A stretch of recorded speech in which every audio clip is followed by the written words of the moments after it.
Buongiorno bianconeri e bianconere, aujourd'hui on va traiter deux thèmes, donc la conférence de presse de Massimiliano Allegri d'une part et les déclarations du ministre du Sport à Bodi suite à la restitution des moins 15 points de la Juventus, mais qui soulève quand même certains points de friction par rapport à la justice sportive italienne et comment elle marche. Après, on va analyser un peu qu'est-ce qu'on attend vraiment de cette Juventus-Napoli. Mais tout d'abord, je vous invite à liker la vidéo, à laisser un commentaire parce que vos interactions, c'est ce qui va permettre aux vidéos d'être le plus visible possible. Et donc, la communauté va grandir grâce à vos interactions. Mon contenu étant intéressant ou pas intéressant à vos yeux, YouTube a besoin de le comprendre. Donc, merci d'interagir avec les vidéos. Abonnez-vous à la chaîne si c'est toujours pas fait.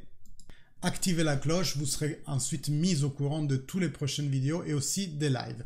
Bien sûr, on sera en live demain soir, pré-match contre, le Napoli. Après, on va voir le match ensemble et on va discuter, débriefer un peu après. Alors, parlons de ça, d'Abodi. Qui est Abodi? C'est simplement le ministre du sport courant. On en a eu différents ces dernières années parce que vous savez, le gouvernement italien n'a pas la stabilité qu'a celui français. Enfin, quoique en ce moment, avec Macron, parlait de stabilité. Bref, en fait, le gouvernement italien tombe à chaque fois et il est reconstitué avec un gouvernement provisoire. Donc, bref, Abodi, c'est simplement le ministre du sport actuel qui avait fait déjà plusieurs interventions vis-à-vis de toute cette enquête de tout ce qui se passe, que ce soit du côté sportif ou que ce soit du côté justice ordinaire. Et le jour après donc la restitution des moins 15 points à la Juventus, il a sorti cette phrase. Je ne vais pas rentrer dans le détail, donc c'est dire si oui ou non la décision est juste ou injuste, parce que cette précarité, ça n'aide pas. Cette précarité, ça n'aide pas. Où il y a une compétition, la certitude de la peine doit être composée avec les intérêts généraux. Quelque chose, il faut la modifier parce que les décisions soient compréhensibles et les temps soient respectueux de la réputation de la compétition. Alors, c'est des mots qu'il faut décrypter. En quelques phrases, il y avait vraiment beaucoup, et donc je vais commencer par le début. Il ne rentre pas dans le détail parce qu'il juge que ce n'est pas à lui, et c'est vrai, de donner un sentiment de véridicité ou de fausseté, on dit fausseté, à ce qui est décidé. Il y a des juges, et les juges sont faits pour ça, pour juger. Néanmoins, après, il y a une petite parenthèse à ouvrir. Quand c'est la justice sportive qui juge sur des questions qui sont de bilan, de comptabilité, etc., ils en ont vraiment, mais vraiment pas les compétences. C'est pour ça que dans la justice ordinaire, et dans le cas de l'enquête Prisma, ça sera le cas, il y a des expertises qui sont demandées. On prend un expert tiers, non pas de la défense, non pas de l'accusation, et on dit, qu'est-ce que vous en pensez? Et le juge se basera après sur ces expertises pour émettre un jugement, alors que la justice sportive ne le fait pas. Bref, après il nous dit, la précarité, ça n'aide pas. Et c'est une précarité qui est là non seulement pour la Juventus, mais aussi pour toutes les autres équipes. Parce que la vague à laquelle on assiste en ce moment, c'est les tifosi des autres équipes qui sont dégoûtés, bien entendu, qu'on nous ait restitué les moins 15 points. C'est entendable. Et je disais depuis quelques temps que pour eux aussi, c'est une incertitude, c'est une épée de Damoclès pour tout le monde. Mais n'oublions pas que la seule qui est vraiment lésée par cette incertitude est la Juventus. Parce que les autres équipes, elles ne jouent pas avec le poids de s'être fait enlever 15 points. Il n'y a que la Juventus qui joue avec ce poids sur le dos. Donc les tifosi des autres équipes sont bien gentils à se plaindre, ils ont raison, parce que ce championnat est faussé pour tout le monde, mais n'oublions pas qui est la victime dans l'histoire.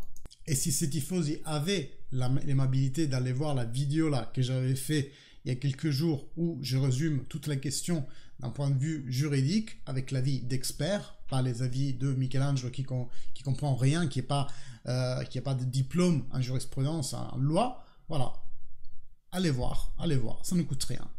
Et après il dit où il y a compétition, il faut la certitude de la peine qui est à composer avec les intérêts généraux. Alors là c'est vraiment obscur parce que d'un côté il y a une compétition Et il y a des entreprises qui participent à cette compétition. Oui, des entreprises, non pas des clubs. Parce que de nos jours, c'est d'abord des entreprises qui doivent générer des plus-values, mais dans le sens vraiment bilan du terme. Elles doivent faire des actifs. Elles doivent gagner de l'argent, une entreprise. Et donc, comment un investisseur externe, par exemple, peut venir dans le championnat italien aujourd'hui et dire bah, tiens, j'achète, j'en sais rien moi, la Salernitana, le Bari, pour une petite équipe, un peu comme il se passe en Première Ligue où il y a eu des forts investissements, il y a des clubs qui ont été rachetés encore récemment, surtout par les Qataris. Mais bon, comment un investisseur externe, il va vouloir investir dans un championnat où il y a des incertitudes énormes comme ça, qui sont en fait auto-générés.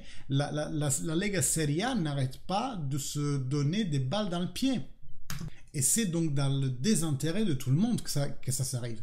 Vraiment, on est maître, j'ai l'impression, dans l'art de se causer des problèmes tout seul.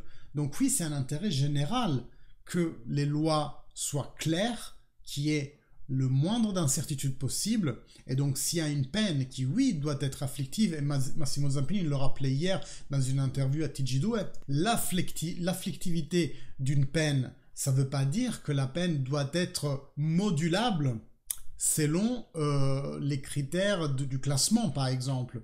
Si un club fait quelque chose, on ne peut pas lui donner plus ou moins de points parce qu'on veut lui apporter du préjudice.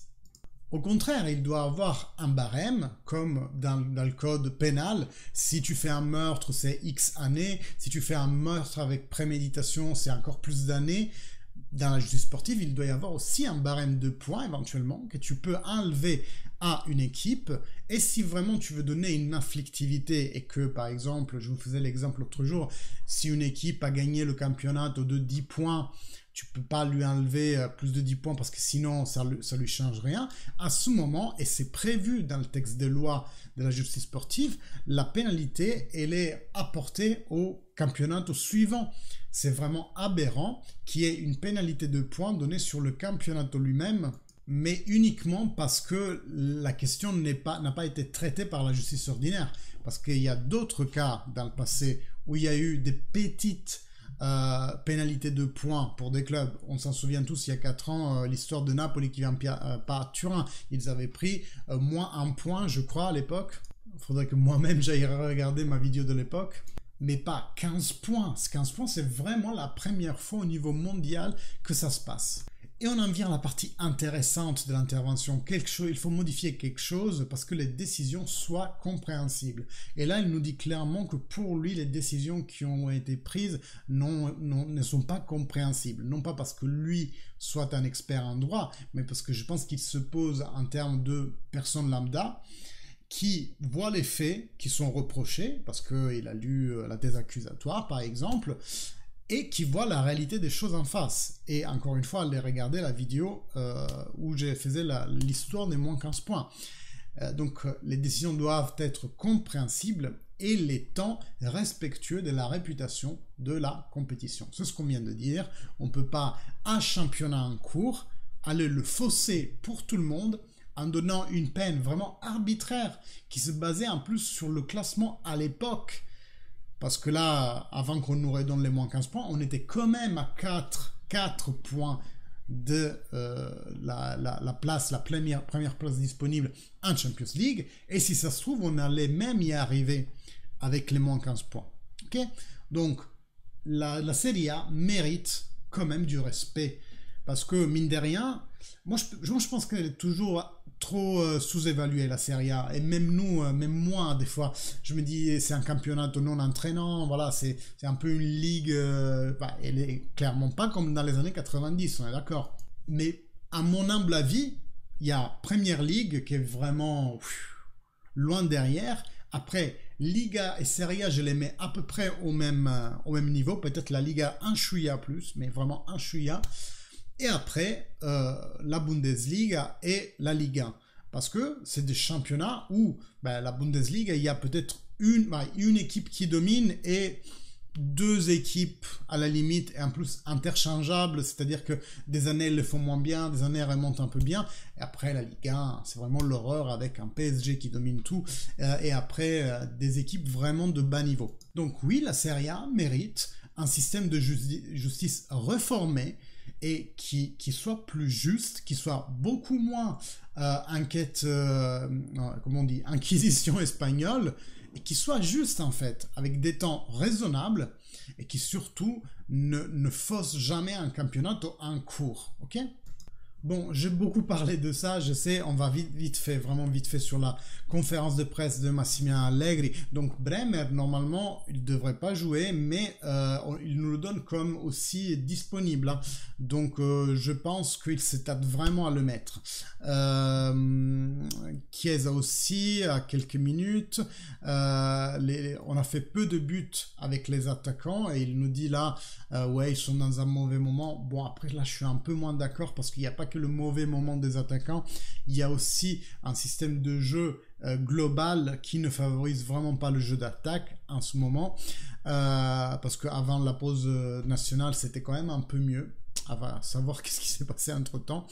Une question totalement inutile: quel joueur vous enlèveriez au Napoli? Bien sûr, il ne va pas te répondre sur ça. Tac.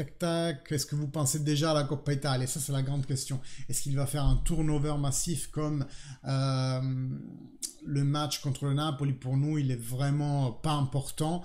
Moi, personnellement, je dirais oui. Je dirais oui, honnêtement. Aller avec le moins de force possible. Je dis pas y aller avec la Under 19, mais presque.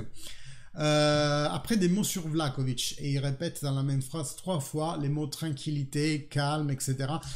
Et là, on comprend vraiment que le mental de Vlahovic est au plus bas, et qu'il tente vraiment de le récupérer d'abord d'un point de vue mental. Bon, après, rien d'autre à dire, mais je tiens quand même à mettre en avant deux grosses piques lancées par Massimiliano Allegri. La première, c'est quand il nous dit pour eux, c'est un match important. Pour eux, c'est toujours Juve-Napoli, il dit. C'est-à-dire que c'est eux qui sentent la rivalité avec nous, alors que nous, bah, pas trop en fait. Notre rival historique, c'est l'Inter, point barre.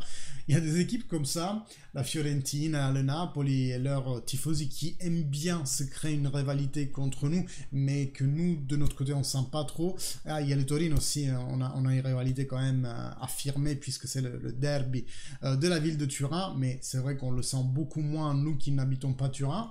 Et après, l'autre pic, c'est quand il dit que ce n'est pas à moi de décider si le championnat a été faussé ou pas, avec la pénalisation des moins 15. Et là, je pense qu'il s'adresse à tous les apparats, Figici, Coni, mais aussi le ministre Abodi lui-même, en leur disant, bah, vous voyez par vous-même en fait, il n'y a pas besoin que ce soit moi qui ne suis que simple entraîneur à le dire, que ce championnat est faussé.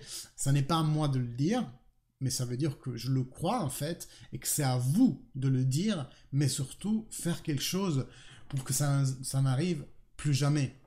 Et surtout aux journaux, je pense aussi, pour qu'on arrête vraiment avec ce climat anti-Juve perpétuel dans les réseaux et dans les médias.